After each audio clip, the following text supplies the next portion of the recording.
వెక్కిరింతలు లెక్క చేయకు, వెక్కిరింతలు లెక్క చేయకు, పళ్ళున్న చెట్టుకు అలవాటేగా.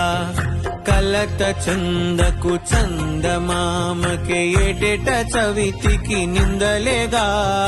ఓటమన్నది గురువు కదరా, ఓర్పుతో నువ్వు గెలవవా. రేపుకే దిక్సూచి నిన్న రెక్కలే చుక్కానిరా. మీరు నేల ఆకాశం నీపై చూపెను పాశం. దారే తప్పిన పాదాలు గాడిన పడితే సంతోషం. తరతరాల చెమట చుక్కలు లాల పోసెను భూమికే. బాధ్యత